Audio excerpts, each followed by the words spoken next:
3장 1절부터 13절 말씀입니다. 에스라서 3장 1절부터 13절 말씀을 보겠습니다.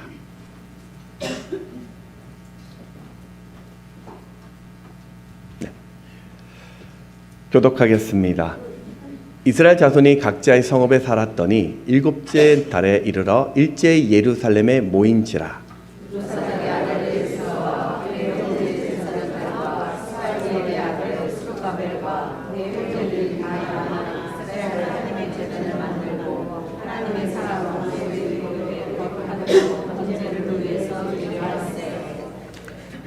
우리가 모든 나라 백성을 두려워하여 제단을 그 터 위에 세우고 그 위에서 아침 저녁으로 여호와께 번제를 드리며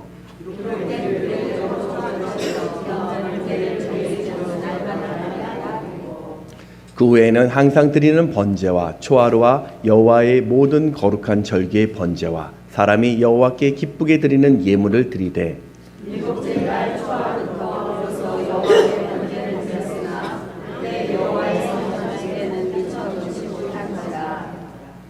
이에 석수와 목수에게 돈을 주고 또 시돈 사람과 두롯 사람에게 먹을 것과 마실 것과 기름을 주고 바사왕 고레스의 명령대로 백향목을 레바논에서 욥바 해변까지 운송하게 하였더라.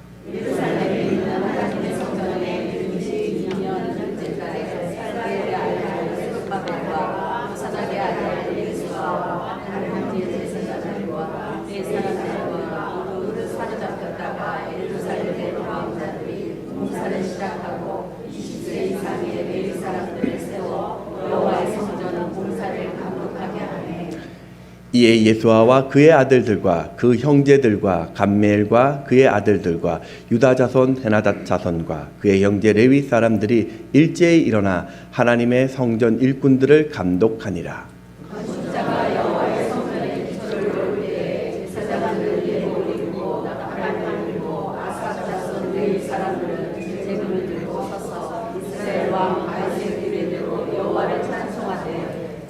찬양으로 화답하며 여호와께 감사하여 이르되 주는 지극히 선하심으로 그의 인자하심이 이스라엘에게 영원하시도다 하니 모든 백성이 여호와의 성전 기초가 놓임을 보고 여호와를 찬송하며 큰 소리로 즐거이 부르며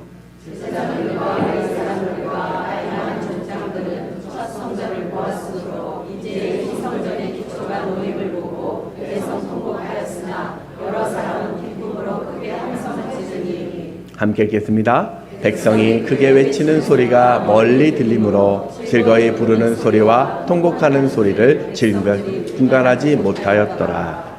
아멘.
네, 오신 여러분 환영하고 또 축복합니다. 네, 여러분 그 영화나 이 드라마 같은데 그 자주 등장하는 그 스토리가 현재와 과거의 시간이 연결되어서 현재 인물이 과거로 가서 어떤 사건들을 풀어내고 또 미래에 다시 와서 위기를 극복하는 그런 장르의 어떤 스토리들을 우리가 잘 알고 있습니다. 왜 이런 장르들이 드라마나 영화에서 자주 등장하냐면요, 그것들이 우리 사람들의 관심이 있기 때문입니다. 여러분 혹시 만일 여러분이 누가 여러분의 시간을 이 과거로 돌이킬 수 있다면 여러분은 언제로 돌아가고 싶습니까? 내가 이때가 돌아가고 싶다, 이렇게 그럴 때 있습니까? 만약에 누군가와 사별한 그런 사람이라면 그분이 살아생전으로 그 시간으로 돌이키고 싶을 것이고요. 또 과거의 아쉬운 선택을 그런 선택이 남아있는 분이라면 그 결정의 순간으로 돌이키고 싶을 것입니다. 또 학업이 부족했던 사람에게는 그 학업을 할 수 있는 그 시간으로 가기를 원할 거고요.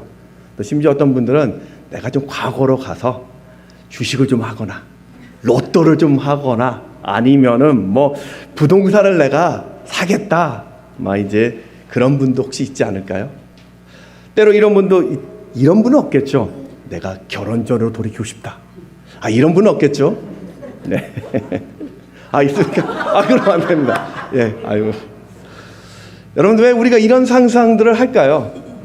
내가 그때로 갈 수 있다면, 내가 그때로 돌아갈 수 있다면, 사실은 이 말 안에 들어있는 의미라면 지금 내게 아쉬움이 있다는 겁니다.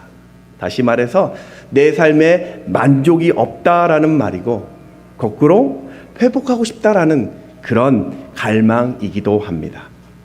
심지어 이런 갈망은요, 내 안에서 왜곡되면요, 내 삶을 그것이 고통스럽게 만들게 된다는 것입니다. 요즘 보면 우리가 힐링이라는 그런 말이 우리 삶 가운데 자연스러워진 이유에 있죠. 힐링이라는 이 뜻은 치료하다, 낫게 하다, 위로하다. 그래서 어떤 몸이나 이 마음이 회복되는 과정을 이야기할 것입니다. 현대사회는 누구나 한 가지 이상은요, 우리 마음 가운데 상처나 이 고통을 가지고 있다고 합니다.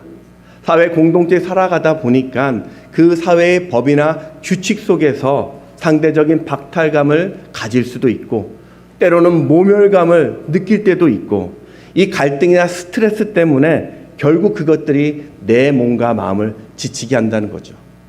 이런 세상 속에서는 그래서 사람들이 취미를 하십시오라고 이야기하기도 하고요. 명상을 하십시오, 독서를 하십시오, 운동을 하십시오, 여행을 하십시오라고 이야기하면서 자신의 몸에 또 마음에 이런 긍정의 에너지를 채우라고 어떤 해결책을 제시합니다. 하지만 이런 방법이 우리 삶 가운데 어떤 단편적이고 또 일시적이기 때문에 잠깐의 효과는 있겠지만 늘 근본적인 이 문제를 해결할 수 없다라는 한계를 느끼게 됩니다. 그러면 성경에는 답이 있습니까? 네, 성경엔 답이 있습니다. 성경은 우리가 하늘나라에 가는 그 순간까지 인생을 만드신 하나님의 그 처음 목적대로 회복될 수 있도록 가장 완전한 또 완벽한 힐링으로 우리를 인도한다라고 말씀합니다. 그래서 이 크리스찬의 신앙을 한마디로 짧게 이야기하면 회복의 길이다라고 말할 수 있는 것입니다. 자, 우리 옆에 계신 분들과 한번 인사하면서 나갔으면 좋겠습니다. 끝까지 함께 갑시다. 이렇게.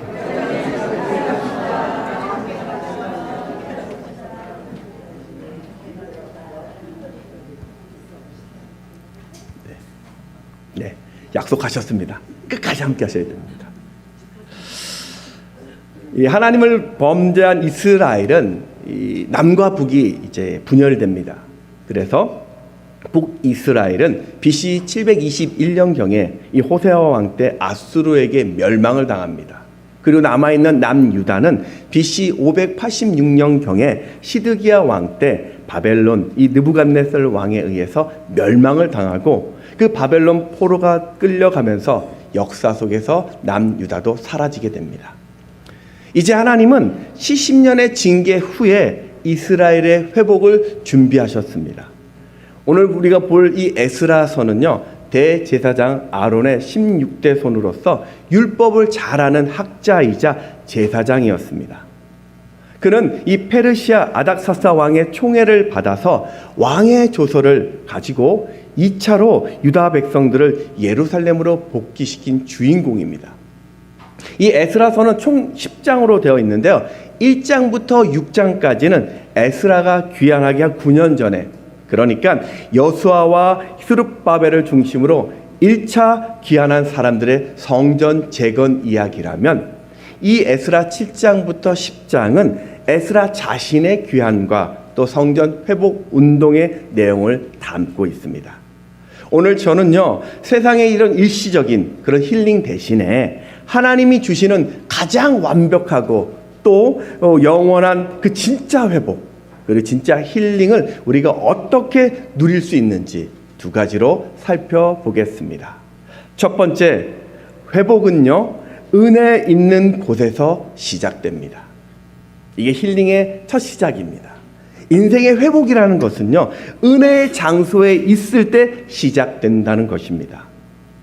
바벨론 포로에 잡혀갔던 이 이스라엘은 바벨론을 멸망시켰던 이 바사왕, 다시 말해서 페르시아 고레스 왕으로부터 고향으로 다시 돌아갈 수 있는 그 허락을 받았습니다. 그런데 막상 이 고향으로 돌아가려고 했던 그 사람들이 그렇게 많지 않았다는 겁니다. 왜냐하면 이들은 벌써 70년이라는 시간 속에서 이 바벨론에서 삶의 터전을 잡은 것입니다. 더구나 지금 이스라엘의 상태는 아무것도 없는 폐허 상태였습니다. 그러니 일구어 놓았던 이 삶의 터전을 다 버리고 황폐한 고향으로 간다는 게 이게 만만한 선택이 아니었던 겁니다. 많은 사람들은 그래, 지금 당장 엉망이 된 저 고국으로 돌아가기보다는 좀 더 이곳에 남아서 고국이 좀 더 나아지면 내가 그때 돌아가겠다, 이런 생각을 했던 것 같습니다. 그런데 이와 다르게 죄악된 이방 땅에서 내가 일시적인 평안을 누리며 사는 것보다는 비록 내 삶이 조금 어렵다 할지라도 하나님이 주신 땅, 조상의 땅으로 가 살겠다라고 다짐했던 4만 2천 명의 소수의 사람들은 귀향을 선택합니다. 그리고 그들이 이스라엘에 와서 각자의 고향으로 돌아가 다시 삶의 터전을 개간합니다. 오늘 이 본문은 그런 시간 속에서 초막절과 대속죄일이 있는 7월이 다가오자 그들이 이 예루살렘으로 모이기 시작합니다. 우리가 1절을 같이 한번 다시 읽어 보겠습니다. 시작. 이스라엘 자손이 각자의 성읍에 살았더니 7째 달에 이르러 일제히 예루살렘에 모인지라. 유대인들에게 이 7월이라는 날은요, 되게 특별한 날입니다. 레위기 23장에 보면 7월 1일은 나팔절이라고 이야기해서 신년절이라고 이야기해서 이 7월에 있을 대속죄일과 초막절을 준비하는 예비 시간으로서 하나님께서 성회로, 그 성전으로 모이라고 명령을 한 날입니다. 레위기 23장 24절 25절에 보면 이스라엘 자손에게 말하여 이르라. 7째 달 곧 그 달 첫날은 너에게 쉬는 날이 될지니 이는 나팔을 불어 기념할 날이요 성회라. 어떤 노동도 하지 말고 여호와께 화제를 드릴지니라. 1절에 봤던 일제히라는 단어는요, 같은 때에 동시에라는 뜻입니다. 근데 여기서는요, 시간의 개념보다는요, 무리의 일체성을 강조하고 있습니다. 또 모인다라는 이 뜻은 원어로 보면요, 아사프라는 단어인데요. 이 단어가 어느 때 쓰냐면요, 명절과 같이 우리가 어떤 특별한 목적으로 모일 때 이 단어를 쓰게 됩니다. 그러니까 이들이 지금 예루살렘 성전에 모인 것은요, 딱 하나, 하나님의 말씀 때문에 지금 이들이 하던 일을 다 멈추고 예루살렘 성전으로 모인 것입니다. 사실 여러분, 이렇게 모인다라는 것, 이게 쉬운 일은 아닙니다. 영광스러웠던 예루살렘 성전은요, 지금 완전히 무너져 있습니다. 황폐한 성읍에는 아무것도 없고요, 모든 것이 엉망이었습니다. 더군다나 지금 이스라엘의 각 개인의 상황도 만만치 않았습니다. 지금 이들이 해야 될 가장 우선되는 일은요, 일단 먹고 사는 이 문제를 해결하는 것입니다. 내가 거할 자신의 집을 좀 제대로 만들고 좀 땅도 좀 개간하고 가축들도 키워야 했습니다. 주변에서는 호시탐탐 자신들을 노리고 있었기 때문에 나라를 지킬 방비책도 세워야 했고, 경제적인 활동을 하기 위해서는 제도나 규칙도 만들어야 했습니다. 또 자신들이 이곳에 남아있는 사람들과 또 연합하려고 하면 그런 화합의 시간들도 필요했던 거죠. 그렇게 아침부터 저녁까지 쉬지 않고 일을 해도 끝없는 상황이었습니다. 그런데 그 모든 일을 다 뒤로하고 무작정 이들이 예루살렘으로 모인다고요? 왜요? 왜 그래야 할까요? 바로 거기가 은혜의 장소였기 때문입니다. 바로 그것이 하나님의 말씀이 있었던 장소였기 때문입니다. 여러분, 이 초막절이라는 것이요, 어떤 거냐면요, 하나님께서 그 이스라엘 백성들을 애굽에서 건져내어서 광야를 통과시킨 가나안 땅으로 인도한 그 은혜를 기념하는 절기입니다. 그래서 이 초막절이 되면 이스라엘 백성들이 집을 놔두고 텐트를 치고 일주일 동안 그 지내면서 하나님께 감사하는 절기가 초막절입니다. 그런데 지금 이방의 포로로 돌아왔던 자신들에게 베풀어졌던 이 은혜가 이 초막절의 그 은혜와 똑같더라는 겁니다. 꿈에 그리던 이 약속의 땅, 하나님의 이름으로 있는 이곳에 자신들이 서 있는 것이 하나님의 은혜라는, 인도하심의 은혜라는 것을 알았기 때문에 이들은 자신의 그 분전 모든 것을 뒤로하고 은혜의 감동의 이 자리에 모인 것입니다. 여러분, 교회된 성도는요, 우리에게 두 가지 사명이 있습니다. 하나는요, 모이는 교회가 되어야 하고요, 또 하나는 흩어지는 교회가 되어야 합니다. 성도는 반드시 은혜 있는 곳에 모여서 믿음의 공동체를 이루어 가야 하고요, 또 세상 속으로 흩어져서 이 세상을 믿음으로 세워가야 합니다. 그리고 이 모임의 교회, 흩어짐의 교회의 시작은 바로 이렇게 은혜의 장소에 모일 때부터입니다. 우리 시브리서 10장 우리 24절 25절을 같이 한번 읽어보겠습니다. 시작. 서로 돌아보아 사랑과 선행을 격려하며 모이기를 패하는 어떤 사람의 습관과 같이 하지 말고 오직 권하여 그날이 가까움을 볼수록 더욱 그리하자. 아멘. 우리는 점점 이렇게 은혜의 장소에 교회로 모이는 것이 힘들어지는 시대를 살고 있습니다. 삶의 분주함 때문에, 때로는 삶의 이 나태함 때문에 어느 순간부터 우리는 주일 한 번이면 족하다라는 생각을 가지게 되었습니다. 심지어는 그 주일조차도 버겁게 느껴질 때도 있습니다. 이전에 제가 그 공부를 함께 했었던 그 목사님이 이 온라인 교회라는 그 새로운 목회 형태에 대해서 같이 좀 이렇게 심도 있게 고민을 한 적이 있었습니다. 온라인 교회가 뭐냐면 우리가 아는 것처럼 온라인을 매개체로 장소가 중심이 되는 교회가 아니라 사람이 중심이 되는 그런 교회를 말합니다. 우리가 뭐 코로나 때 온라인 예배 많이 들었죠?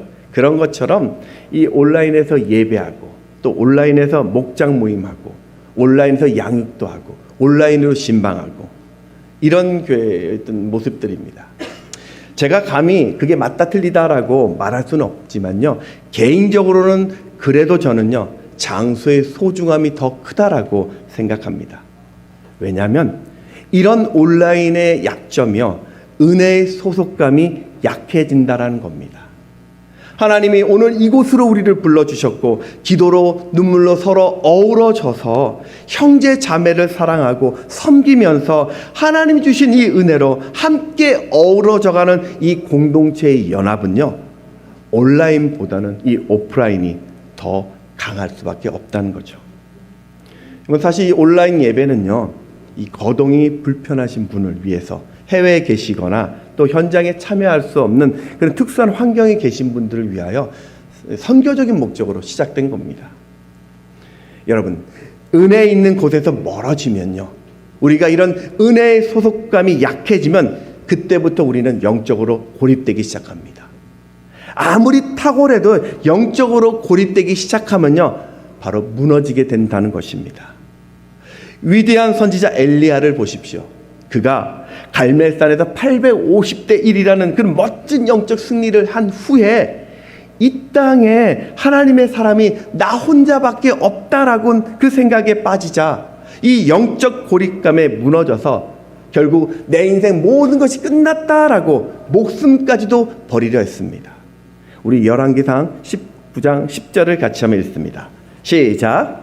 그가 대답하되 내가 만군의 하나님 여호와께 열심히 유별하오니 이는 이스라엘 자손이 주의 언약을 버리고 주의 제단을 헐며 칼로 주의 선지자들을 죽였음이오며 오직 나만 남았거늘 그들이 내 생명을 찾아 빼앗으려 하나이다. 아멘. 그런데 하나님은요, 엘리야에게 바알에 입을 맞추지 않는, 바알에 무릎 꿇지 않는 7,000일을 남긴다라고 말하죠. 우리 열왕기상 19장 18절인데요. 그러나 내가 이스라엘 가운데 7,000명을 남기리니 다 바알에게 무릎을 꿇지 아니하고 다 바알에게 입 맞추지 아니한 자니라. 엘리야는 자신 이후의 시간에 하나님의 사람 7,000명이 거룩한 연합이 있을 것이라는 사실을 알지 못했습니다. 만약 이런 연합이 있다는 것을 엘리야가 알았다면, 하나님이 이런 회복의 방법을 준비했다는 것을 미리 알았다면 이렇게 자신의 생명까지 내던지는 절망에 빠지지 않았을 것입니다. 그 방송 다큐멘터리 작가이자 광고회사 CEO였던 이 김기우 집사님께서 쓴 힐링 성경이 답이다라는 그런 책이 있습니다. 이 책에 보면은 자신이 어릴 적부터 심한 컴플렉스가 있어서 왕따를 당했고 또 우울증에 대인 기피증으로 정말 고통을 받는 시간을 살았다라고 이야기합니다. 이분에게는 늘 심리 상담과 또 정신과 치료를 받으면서 살았는데 효과가 그렇게 많지 않았대요. 이분은 인생이 왜 이렇게 고통 가운데 살아야 되는가? 왜 이렇게 어려운 삶을 내가 살아가야 하는가? 늘 그런 의심 속에 살았는데 교회에 다니면서 어느 날 이 성경에서 보았던 번제라는 단어를 이게 마음 가운데 부닥치기 시작합니다. 번제라는 단어는요, 구약시대에 오늘 본 것처럼 인간의 죄를 대속하여 하나님께 드리는 희생 그 제사를 이야기합니다. 그는요, 인간의 고통이 이 죄와 연결되었다라는 사실을 알게 되면서 예수님이 나의 그 모든 죄를 번제물로 희생되어 주셔서 이제 나의 모든 고통과 죄가 다 해결되었다라는 사실이요, 그때부터 믿어지기 시작합니다. 그 의심이 사라지는 순간 그의 눈에는 하염없이 눈물이 흐르는데요, 그렇게 괴롭혔던 삶의 모든 고통에서 자유하는 그런 진짜 영적 힐링을 경험합니다. 그분은요, 내 인생의 회복은 오직 하나님의 은혜 안에서 찾아낸 것이라고 간증하면서 성경 안에 인생의 답이 있다라고 이야기를 한 것입니다. 사랑하는 여러분, 오늘 여러분은 예수님을 주로 영접하셨습니까? 아멘. 여러분 하나님의 자녀이십니까? 그렇다면 하나님은요, 당신의 자녀된 여러분을 반드시 도우시는 분이십니다. 그분은요, 우리의 모든 죄의 대가를 지불하셨고 우리를 자유케 하십니다. 우리의 저주와 질병과 억압과 죄책감과 우울로부터 우리를 자유케 하시고요, 한계와 그 실패와 실수와 후회와 절망투성이에서 우리를 건져내십니다. 진짜 위로, 여러분, 진짜 위로는요, 바로 하나님에게만 있는 것입니다. 그러니 이 은혜의 자리, 주님의 이름이 있는 자리로 가시기 바랍니다. 더 이상 내 힘으로 사는 한계 있는 인생을 살지 마십시오. 더 이상 인생이 크고 작은 그 문제로 근심하지 마십시오. 이스라엘 백성들이요, 그 페르시아의 안락하고 평안한 삶을 다 내려놓고 은혜의 땅을 찾았던 것처럼 긴급하고 분주한 삶의 속에서도 내가 하던 그 모든 일을 멈추고 예루살렘을 향하여 하나님 앞에 모였던 것처럼 은혜의 자리에 서시기 바랍니다. 여러분, 찬양에 있고 그곳이 말씀이 있고 기도가 있고 양육이 있고 섬김이 있고 그게 목장의 모임이든 예수의 이름이 있는 곳이라면 좀 피곤해도 분주해도 믿음의 발을 내딛어 보시기 바랍니다. 바로 그 믿음의 발이 나의 상처와 장애와 모순과 악습이 사라지는 회복의 시작이 될 것입니다. 오늘 이 생각지 못한 이 과분한 은혜, 오늘 여러분에게 주신 이 은혜를 누리는 삶 되시기를 주의 이름으로 축원합니다. 두 번째는요, 인생의 예배자로 사시기 바랍니다. 회복은요, 바로 예배자로 설 때부터 시작되는 것입니다. 지금 이들이요, 예루살렘에 모여서 뭘 했을까요? 오늘 2절을 같이 한번 다시 읽어보겠습니다. 시작. 너희 아들 예수아와 그의 형제들이 다 일어나 하나님의 제단을 만들고 하나님의 사람 모세 율법에 기록한 대로 번제를 그 위에 드리려 할세. 오늘 2절에 보면 다 일어나 제단을 만들고 그 위에 드리려 할세. 여러분, 이 모습은요, 무너진 예루살렘 성전 터 위에서 임시로 제단을 만들고 그 위에 번제를 드리는 모습입니다. 그런데 2절을 다시 보면요, 그들은 모세 율법에 기록된 대로, 4절에도 보면요, 그 기록된 규례대로라고 말씀하고 있어요. 그러니까 지금 이들은요, 그냥 한두 번 제사한 것이 아니라 이들은 하나님의 규례에 따라서 절기에 지키면서 아침 저녁으로 번제로 제사를 하고 있었던 것입니다. 자, 중요한 게 하나 있습니다. 6절을 같이 한번 보겠습니다. 시작. 일곱째 달 초하루부터 비로소 여호와께 번제를 드렸으나 그때 여호와 성전 지대는 미쳐놓지 못한지라. 아멘. 그때 여호와의 성전 지대는 미쳐놓지 못한지라. 지금 이들이 제사하는 이 시점은요, 성전의 기초 공사를 하기 전이었습니다. 그러니까 이스라엘 백성들은요, 지금 제일 먼저 한 게 무엇이냐면 성전 공사를 한 것이 아니라 하나님 앞에서 예배였다라는 겁니다. 그것도요, 어떤 현실과 상황을 좀 감안해서 약식으로 대충 한 것이 아니라 하나님이 명령하신 대로 그대로 순종하면서 예배했다는 말입니다. 자, 한번 생각해 보십시오. 70년 만에 돌아온 예루살렘 성전은 지금 완전히 파괴되어 있습니다. 아무것도 없는 그 폐허 위에서 제단을 임시로 만들어서 제사하는 것, 이게 얼마나 초라합니까? 또 70년 만에 드려진 그 어떤 제사이다 보니까 어떤 감동보다는 낯설고 생소한 것들이 더 많았을 것입니다.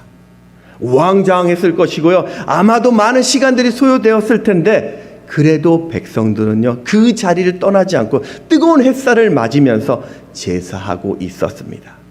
아마도 이건 참 불편한 시간이었을 거고 고역의 시간이었을 것입니다. 그런데도 제사의 방법이나 과정에서 당시 어떤 형편이나 그 상황을 전혀 고려하지 않습니다. 폐허가 된 그 성전 터 위에서 엉성하게 쌓아진 제단이지만 오직 말씀에 순종해서 하나님 앞에서 정성껏 예배했습니다. 여러분, 이 마음이요, 오늘 이 모습이요, 인생의 우선권이 하나님께 있다라는 것을 고백하는 제사입니다. 이사야 43장 21절에 보면 하나님이 우리를 창조한 목적이 나오는데 다 같이 읽어보겠습니다. 시작. 이 백성은 내가 나를 위하여 지었나니 나를 찬송하게 하려 함이니라. 아멘. 찬송하게 하는 것, 예배하는 것, 그게 인생을 살아가는 삶의 거룩한 목적입니다. 여러분, 성경에 나와 있는 위대한 믿음의 인물들 한번 보십시오. 이들은요, 항상 자신의 삶에 하나님이 우선이었습니다. 그들의 인생은요, 늘 이것이 하나님의 기쁨이 되는지를 고민하고 선택했던 인생입니다. 창세기 6장을 보십시오. 노아가 그 방주를 만들고 인생의 멸망 후에 방주에 나오자마자 그가 했던 일이 무엇입니까? 야, 이 땅 다 내 땅이다, 나 부동산 재벌이 됐다라고 이야기하지 않고요, 가장 먼저 하나님을 예배합니다. 아브라함을 보십시오. 가는 곳곳마다 단을 쌓고 하나님을 예배합니다. 이삭은요, 자신이 하나님의 번제물이 되기까지 그 예배에 참여합니다. 다윗은 도망자 신세 속에서도 인생 전체가 예배였고, 다니엘은 목숨을 걸고 예배를 우선하였습니다. 우리가 알고 있는 예수님, 사마리아 그 수가성 여인이 어떻게 하면 하나님 앞에 예배할 수 있습니까? 라는 질문에 대해서 영과 진리로 예배하는 그 예배자를 찾으신다라고 말씀하죠. 요한복음 4장 23절입니다. 읽습니다. 시작. 아버지께 참되게 예배하는 자들은 영과 진리로 예배할 때가 오나니 곧 이때라. 아버지께서는 자기에게 이렇게 예배하는 자들을 찾으시느니라. 아멘. 1620년 그 영국의 청교도들은요, 그 당시 이 종교적 핍박을 피해서 그 자유를, 종교적 자유를 누리기 위해서 메이플라워를 타고 정말로 신대륙인 미국에 도착하게 됩니다. 그들이 도착하자마자 했던 것이 무엇이냐면 그 마을의 중심에 예배당, 교회를 짓습니다. 가장 먼저. 그리고 학교를 지었고 그 후에 자신의 집을 지었다라고 이야기합니다. 왜 그랬을까요? 이들은요, 자신에게 은혜 베풀어 주신 그 하나님을 기억해내면서 날마다 하나님을 예배하는 예배자이기를 원했던 것입니다. 예배가 영어로 worship이라고 이야기합니다. 이 단어의 뜻은요, 우리가 잘 알고 있는 가치라는 워스란 뜻과 이 전미사 그 ship이 붙어가지고요, 어떤 대상에 대한 가치를 돌린다라는 뜻입니다.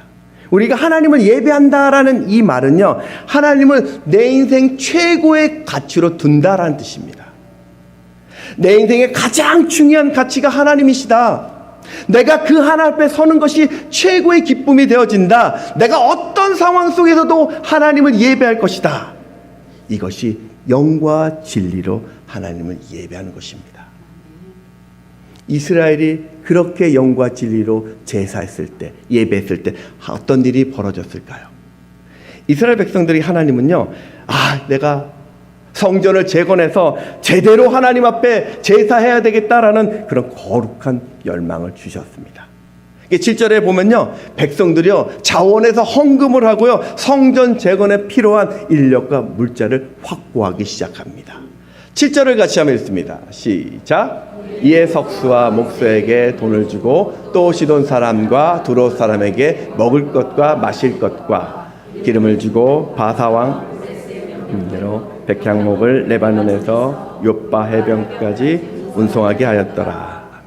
읽지는 않았지만 9절과 10절에도 보면 이스라엘 지도자들이 이제는 스스로 성전 일꾼을 감독하는 감독자가 되었고요, 제사장들과 레위 자손들은 찬양대를 조직하여서 찬양으로 하나님께 영광 돌리면서 각자 서로의 역할을 분담하여 모두가 한 마음으로 성전 재건에 협력합니다. 그렇게 성전 기초가 세워지자 이제는 그 모습을 지켜봤던 모든 백성들이 견딜 수 없는 감동과 기쁨에 서로 울고 웃으면서 즐거이 하나님을 찬송하게 됩니다.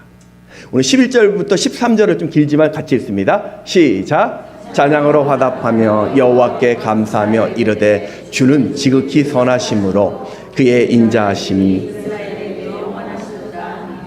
모든 백성이 여호와의 성전 기초를 놓임을 보고 여호와를 찬송하며 큰 소리로 즐거이 부르며 제사장들과 레위 사람들과 나이 많은 족장들은 큰 성전을 보았으므로 이제 성전의 기초 놓임을 보고 대성통곡하였으나 여러 사람은 기쁨으로 크게 함성을 지르니 백성이 크게 외치는 소리가 멀리 들리므로 즐거이 부르는 소리와 통곡하는 소리를 백성들이 분간하지 못하였더라. 여러분이 생각지 못한 이 은혜는요, 하나님을 예배할 때 시작된 것입니다. 여러분, 오늘 내 현실이 좀 어렵습니까? 태산 같은 문제 앞에 짓눌려 짐을 당합니까? 내 주변에 도와줄 사람이 없다고 생각되십니까? 은행의 잔고가 부족하십니까? 질병에 힘겨우십니까? 우리에게는요, 이 모든 것보다 더 크신 하나님이 계심을 믿으시기 바랍니다. 나의 아버지 되시는 그분은요, 지금 내 고통을 알고 계세요. 내 상황을 알고 계시고 내 눈물을 알고 계시고 내 억울함을 알고 계십니다. 그분은요, 우리 광야의 인생길에 길을 내시는 분이시고 사막에 강을 내시는 회복의 전문가십니다. 그러니 그 하나님을 예배하십시오. 내 삶의 기쁨으로 회복시켜 주시는 하나님이심을 믿고 온전히 예배에 참석하십시오. 내일의 희망을 주시는 역전의 하나님이심을 믿으시면서 삶으로 예배하십시오. 내 인생에 오늘도 넉넉한 생수 주시는, 나를 만족해 하시는 하나님이심을 믿고 회복의 예배자로 서시기 바랍니다. 에베소서 3장 20절에 보면 우리 가운데 역사하시는 능력대로 우리가 구하거나 생각하는 모든 것에 더 넘치도록 능히 하실 이에게 하나님께서 주신다는 거예요. 오늘 여기서 그 하나님을 만남으로 세상에서 가장 완벽하고 영원한 인생의 힐링을 누리시는 여러분 되시기를 주의 이름으로 축원합니다. 한 청년의 간증을 하면서 말씀을 정리하겠습니다. 이 청년은 경북 포항 바닷가에 그 마을에서 태어나서 방학 때가 되면 절에 들어가서 공부를 할 만큼 불교 신자였다고 합니다. 군대를 갔었는데 어느 날 이 군대 주변에 어떤 감리교의 그 남자 권사님이 매번 와서 전도를 하는 거예요. 이게 한 달 동안 지속되다 보니까 너무 힘들어가지고 내가 좋아, 그냥 한번 가주겠다라는 마음으로 교회에 처음 가게 되었습니다. 교회가 한 20평 남짓 되는 곳이었는데 마룻바닥으로 된 개척교회였는데 그냥 몇 명만 이렇게 앉아 있었대요. 근데 그 이제 메시지 전하는 분이 여자 전도사님이셨대요. 이 여자 전도사님이 설교를 하는데 성경 한 구절을 읽고요, 찬양을 하는데 동남풍아 불어라 서북풍아 불어라 가시밭에 백합화 예수 향기 날리며 이 찬양을 하는데요, 얼마나 이분이 열정적으로 찬양하는지요, 이 청년이 생전 처음 보는 그 광경에 넋을 잃고 보았대요. 야 하고 쳐다봤대요.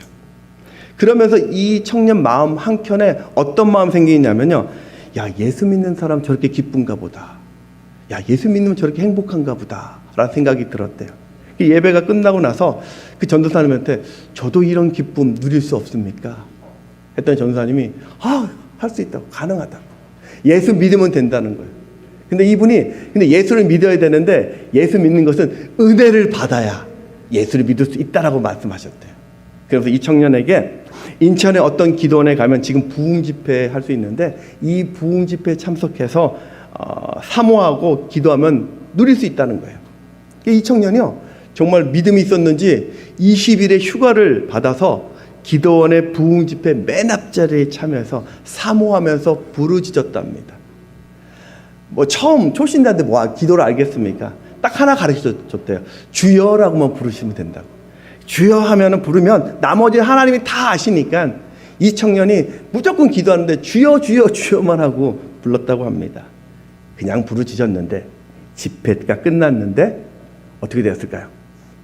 아무런 은혜를 받지 못하고 돌아오게 됩니다. 이게 뭔가 싶었는데요, 그 교회 전사님이 20일 작정 금식 기도 시켰대요. 작정 금식 기도를 하라고 했대요. 이분이 작정 기도를 하면서 하나님 좀 은혜 달라고, 살아계시면 나 좀 만나 달라고 그렇게 사모하면서 금식 기도를 했대요. 근데 15일째가 되던 날에요, 수요일 기도회 예배 시작 한 30분 전에 뜨거운 성령의 임재를 체험합니다. 그 뜨거움에 온몸이 불타버릴 것 같은 극한의 체험을 경험합니다.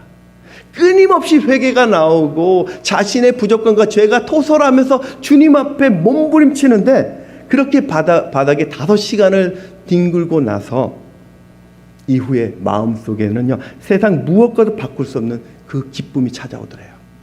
그 평안이 너무너무 행복해서 세상에 문을 열고 나갔는데 세상이 그렇게 아름다울 수 없었다고 이야기합니다.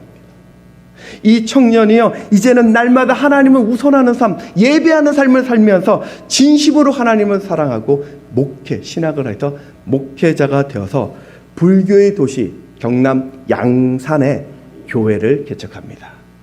바로 이분이 지금도 현재 한 3,000명 정도 모이시는 그 양산 삼양교회를 39년 섬기셨다가 2020년에 이제 원로 목사님이 되신 정연철 목사님이십니다. 이분은 저희 후배 목사님에도 옥하는 목사님처럼 아주 그냥 한국의 거룩함을 위해서 저희가 존경하는 그런 목회자로서 지금도 헌신하고 계십니다. 현대인들은요, 오늘도 이 상한 마음을 안고 절망의 포로로 살 때가 많습니다. 세상은요, 야 네가 열심히만 살면 풀린다라고 이야기해요. 최선을 다하면 극복할 수 있다라고 이야기합니다. 더 노력하면요 해결된다라고 이야기합니다. 근데 문제는요, 내가 살면 살수록 더 갈증이 나고 더 불안하고 더 절망하고 지쳐간다는 겁니다. 여러분, 누가 나를 좀 웃게 할 수 있을까요? 내 인생에 누가 나에게 열정을 줄 수 있을까요? 누가 넘어진 나를 다시 일으켜 세워줄 수 있을까요? 한 번밖에 살지 못한 이 인생, 정말 날마다 천국처럼 살 방법이 없을까요? 여러분, 성경은 있다라고 이야기합니다. 바로 인생의 빛 대신 예수님을 만나면 됩니다. 오늘 이 정현철 목사님처럼, 오늘 앞에 나왔던 김지우 집사님처럼 나를 만드신 하나님을 만나면 그 답을 볼 수 있습니다. 하나님은요, 우리 인생을 어두운 밤으로 끝내기를 원치 않으세요. 하나님은요, 우리 인생은 그 질병으로 무너지기를 원치 않으십니다.